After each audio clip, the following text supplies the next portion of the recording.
Alors, je m'appelle Claire de Sédouy, je suis comédienne et aussi j'assure le pilotage artistique de la compagnie Théâtre Éprouvette.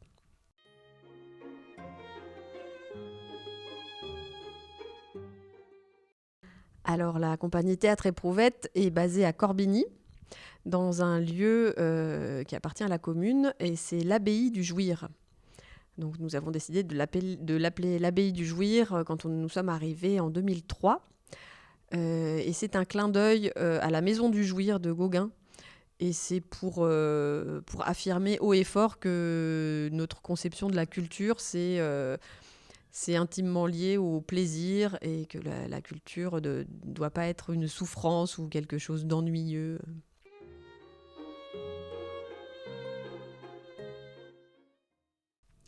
Alors en fait, la compagnie a été créée dans les années 80 par Jean Bochco et elle a été créée à Corbigny. Puis ensuite, dans les années 90, ils sont partis à Nevers, où ils ont été dans les locaux à l'arrière de la Maison de la Culture de Nevers pendant plusieurs années, jusqu'en 2003. Et en 2003, le Théâtre Éprouvette a été sommé d'aller s'exprimer ailleurs, suite à une action mettant en valeur les pauvres, donnant la parole aux pauvres de Nevers, et le maire de l'époque n'avait pas apprécié. Et donc, étant virés de Nevers, nous avons été à nouveau accueillis par Corbigny, par la mairie de Corbigny, où il y avait justement ce lieu, l'abbaye, qui était en train de devenir un centre culturel. Et donc voilà, on a été accueillis ici en même temps que d'autres compagnies, les Alentours Rêveurs et la compagnie Déviation qui sont arrivés un petit peu après. Et donc voilà, c'est un lieu culturel partagé.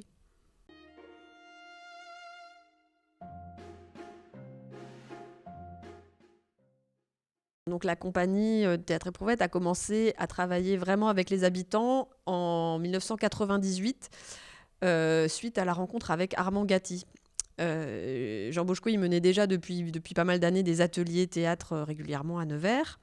Et puis un jour, il a monté, avec les participants des ateliers, La vie de l'éboueur Auguste G, qui est une pièce d'Armand Gatti. Et Armand Gatti est venu voir la pièce quand elle a été montée.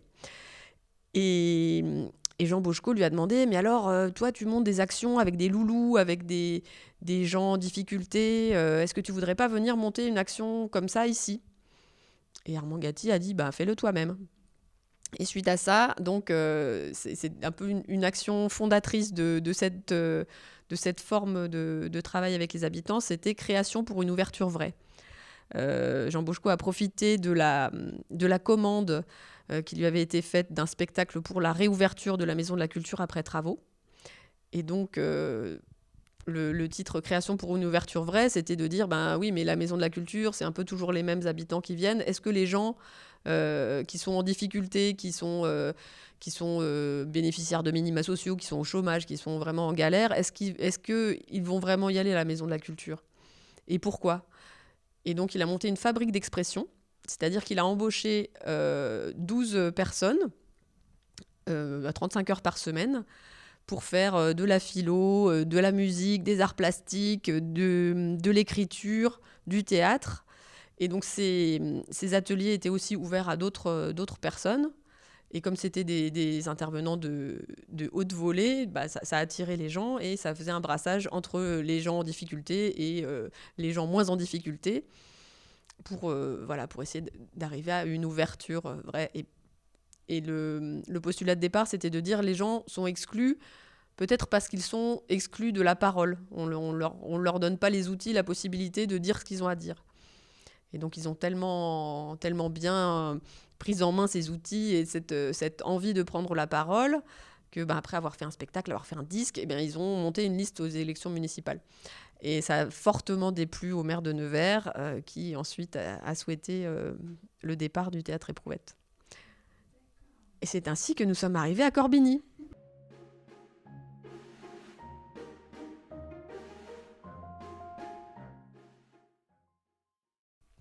Alors Jean Bochco, il a conceptualisé cette idée de mise en scène dans l'espace social pour rattacher ce type d'action avec les habitants euh, à la notion de théâtre, pour dire ce qu'on fait, c'est bien du théâtre. Euh, Parce qu'on a les 3 notions fondamentales, espace plus jeu plus temps. C'est-à-dire que l'espace, habituellement, on va dire, c'est une scène de théâtre. Le jeu, c'est des comédiens professionnels qui vont jouer des personnages. Et le temps, c'est 1 heure, 1h30, 2 heures, etc. Et donc là, en prenant ces mêmes fondamentaux et en les étirant, on arrive à une mise en scène dans l'espace social, c'est-à-dire qui s'étend dans toute la société.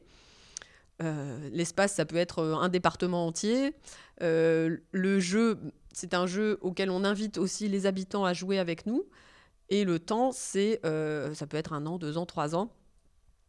Et c'est comme ça qu'on est arrivé, par exemple, après une grosse action comme 32 plus 32 égale 2000, où c'était des artistes qui étaient mariés avec des toutes petites communes de la Nièvre pour mettre en valeur les petites communes. C'est comme ça qu'on est arrivé à une action avec 0 spectateur, 3500 acteurs.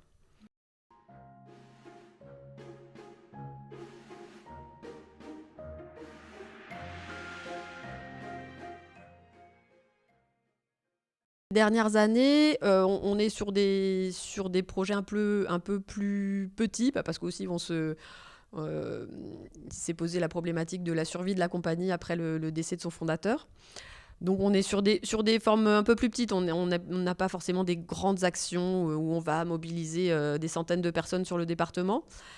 Mais par contre, on a créé en 2019 un collectif artistique et citoyen où on invite toutes les personnes qui le souhaitent à se réunir de manière plus ou moins régulière sur 2 jours, sur une journée, pour créer ensemble dans tous les champs artistiques. L'idée, c'est de dire que l'art est ouvert à tous et que tout le monde peut utiliser ces outils pour s'exprimer.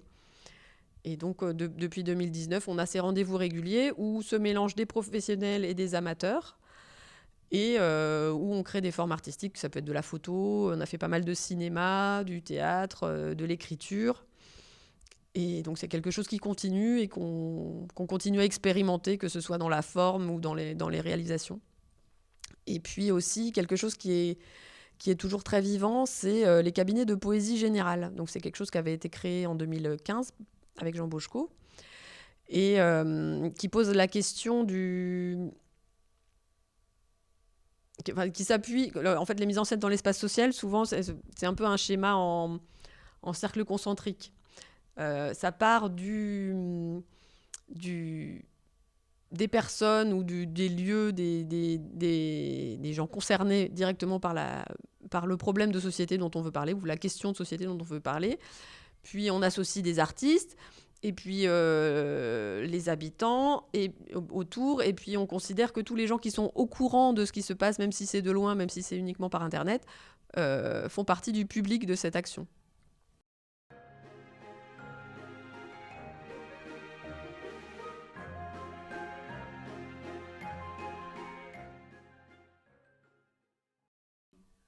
Oui, c'est ça. Pour nous, la création part du territoire, part d'une question qu'on se pose parce qu'on est ici, on vit ici, on partage les mêmes problématiques que les autres habitants d'ici. Que ce soit, par exemple, la question des personnes âgées. Il y a parfois des gens qui disent que la Nièvre est un territoire handicapé par le nombre de personnes âgées qui y habitent. Et donc, c'est comme ça qu'est née l'idée de l'action Les 80 ans de ma mère. Donc, on avait mené en 2003-2004, où du coup, on a voulu prendre le contre-pied et affirmer bien fort les personnes âgées nous sont précieuses et nous sommes fiers de les avoir. Donc, qui est une forme de slogan qu'on a décliné tout au long de cette action. Et donc là, la mise en scène dans l'espace social, ce schéma concentrique fonctionne parce qu'on a les personnes âgées qui sont au centre de cette action. Donc là, nous, pour parler des personnes âgées, on ne va pas prendre des comédiens, leur dessiner des rides, leur teindre les cheveux en blanc pour qu'ils jouent des vieux. Là, on va faire participer directement des personnes âgées, on leur associer des artistes. Donc là, en l'occurrence, on avait créé un service d'artistes à domicile où les les artistes étaient associés avec 2 personnes âgées à qui ils rendaient visite régulièrement avec des voitures avec écrit dessus service d'artiste à domicile, qui faisait que les voisins se posaient des questions, donc étaient déjà publics de cette action, juste par le fait de se poser des questions. Ah bon, alors service d'artiste à domicile, ça veut dire que l'art est aussi important que les repas à domicile. C'est aussi une manière d'affirmer ça.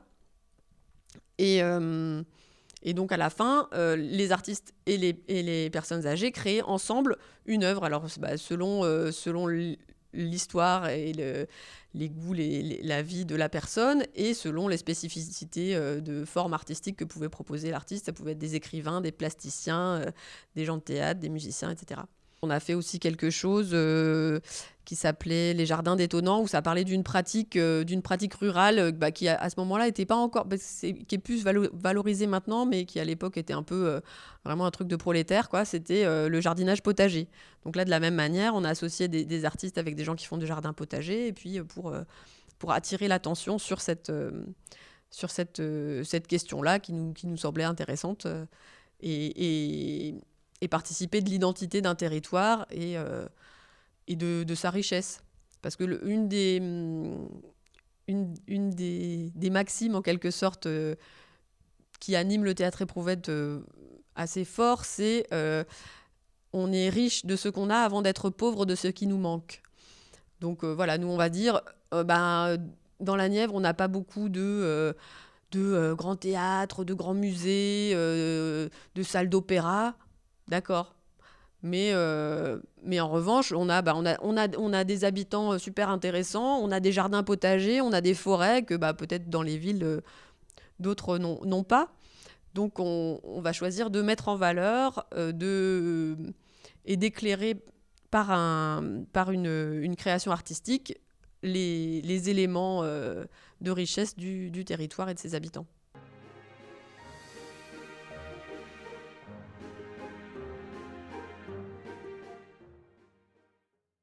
Là, il y avait même plusieurs volets. Il y avait donc ce service d'artiste à domicile. Il y avait aussi, on a invité des familles à réaliser des films sur une personne âgée de leur entourage. Parce que souvent, on s'est dit, un problème qu'il y a dans la relation entre les générations dans une même famille, c'est qu'on ne prend pas le temps. Et donc là, l'idée, c'était de leur donner tous les outils, que ce soit des outils de formation ou du matériel technique pour réaliser un film.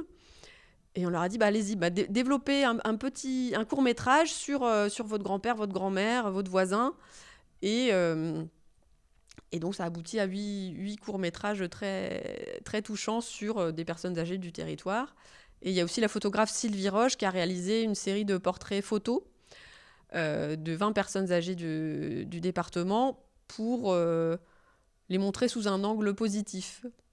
Parce que souvent, on se dit, la vieillesse, c'est triste, c'est la déchéance, c'est la maladie. Et là, donc, c'était de montrer ces personnes âgées sous un angle plus fantaisiste. Et aussi, les portraits sont vraiment liés... La mise en scène du portrait est liée à la vie, à l'histoire, au goût de la personne qui est prise en photo.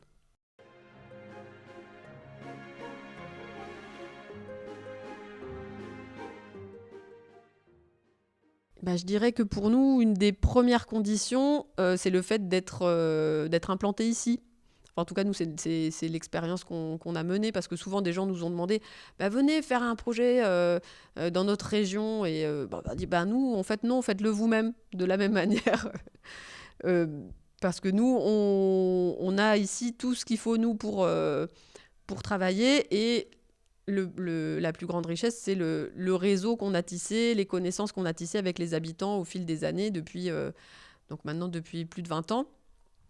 On sait que les habitants nous connaissent, savent ce qu'on fait, et sont pour certains attentifs à ce qu'on va pouvoir leur proposer comme participation dans une action.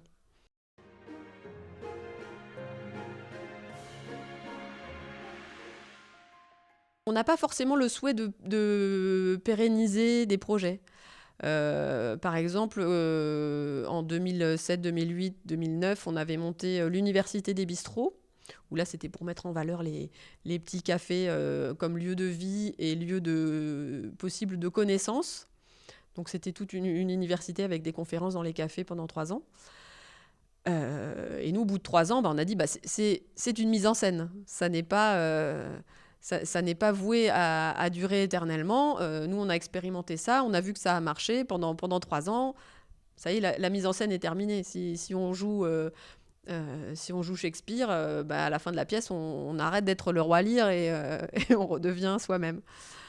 Donc, suite à cette action-là, nous, on a dit on arrête, mais il y a d'autres gens qui s'en sont emparés et c'est comme ça qu'est née la Coopérative des Savoirs, qui est une association d'éducation populaire qui existe depuis lors et qui est toujours très, très active et qui organise aussi des conférences, un réseau d'échange de savoir, etc. Ou bien quand on a fait l'alimentation générale culturelle, donc c'était des tournées en camionnette où on allait 8 fois par jour, on avait rendez-vous sur des places de village chez des gens dans des fermes pour proposer la promotion du jour, qui était une surprise. Donc ça pouvait être un spectacle de théâtre, une conférence, un cours de philo, des chanteurs d'opéra. Et les gens venaient, ils ne savaient pas ce qu'ils allaient voir, donc ils avaient la surprise. Et ça évitait les a priori, le fait de se dire « Ah non, moi l'opéra, c'est pas du tout mon truc, je viens pas ». Donc ils venaient et ils avaient cette surprise-là, cette ouverture d'esprit. Et puis, si ça leur plaisait, tant mieux. Si ça leur plaisait pas, ça n'était pas si grave parce que ils n'avaient pas eu à se déplacer, ils étaient venus chez eux. Et ça, c'était des formes assez courtes. Donc c'était vraiment l'idée de la découverte et du lien entre les habitants. Et donc de la même manière, ça, on l'a fait pendant 3 ans. De 2011 à 2013, ça a très très bien fonctionné. Et à la fin, on a dit, nous, on a d'autres projets sur le feu. Pour nous, c'est terminé, la mise en scène s'arrête. Et les habitants disaient, non, mais nous, on voudrait bien que ça continue quand même. Donc on leur a dit, appelez le conseil départemental, écrivez-leur des lettres, dites-leur que vous avez envie que ça continue. Ce qu'ils ont fait. Et le conseil départemental, à ce moment-là, a eu l'audace de reprendre cette idée-là et de créer de pérenniser cette action. Donc l'alimentation générale culturelle est un service public créé suite à notre action et continue depuis lors à tourner tous les étés dans la Nièvre.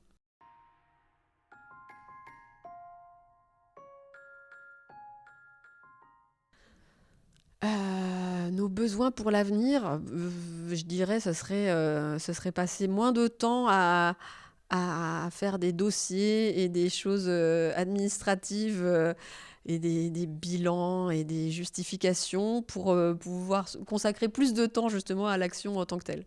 Je dirais, dans l'idéal, ça serait ça.